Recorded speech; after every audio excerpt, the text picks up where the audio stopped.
Central Catholic football is defined by consistency. 5 state titles, 4 under head coach Greg Dempsey. The Fighting Irish are in a new league this season, but as faces and places around the program change, the mentality stays the same.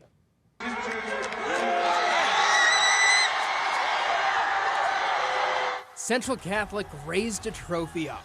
We just, be humble and, just go as it goes and, just go out and play hard and, because we're trying to look forward to making another title run. They're keeping their heads down. Set. Push it. We have a lot of confidence as a team. We all got a lot of chemistry as teammates and stuff. We just work hard together, push each other to each other's limits. Everybody else is looking out for it too. Picked first in the Detroit Catholic High School League, ahead of Michigan's defending D2 champion Warren De La Salle, the Fighting Irish are not sneaking up on anybody. We talk a lot about the expectations. They're going to leave your building and they're going to hear things and they're going to read things on their phone and see things on TV. So you have to bring those things up. And I think we do a good job of talking about that as a team and a coaching staff, why people are successful living up to the expectations and sometimes why you're not, and try to avoid the pitfalls. That's what they're used to, and that's how they like it. It's a sign of respect towards us, being a newcomer coming in, that they did vote us first.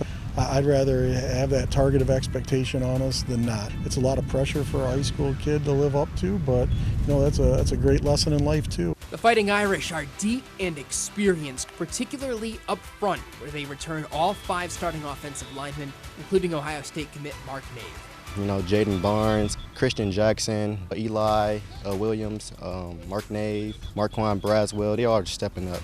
We're in the weight room, we're on the track a lot, conditioning, we're on the field also. So I feel like we're just going all 3 and we're just ready to go. Helped us for a lot of games, in that fourth quarter we were more conditioned than a lot of teams, I felt like. The biggest question mark is in the backfield. All-State running back Chris Edmonds is off to Bowling Green after a 2,000-yard season. 2,000-yard passer Tywan Clark is at Tiffin. No starters have been named, but the battle to stand out and be great extends to every position. We have good depth at the offensive line. We have some other guys that are pushing those 5. Just because you started last year doesn't mean you're automatic this year. So we're excited to see some of the competition play out, not just the experience. The competition's a good thing. They've changed leagues, changed divisions from D2 to D3, and changed playmakers. But the feeling out process and feeling like something special is possible never changes on Cherry Street. You can replace talent with talent, and then it's those intangibles that make the difference of how well you can replace somebody. Who are those guys that have that ability, you think, and can also play the game at a fast pace of speed? And who are those guys that you didn't know if they were going to have the ability to do it, but man, do they play football fast and it makes them very productive.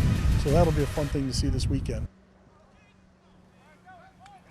A few familiar foes on the Central Catholic schedule. They open the season at Findlay in week 1, at Whitmer week 2, a road game week 7 against St. John's, then at home against St. Francis week 9. The rest of the slate is part of the Catholic High School League.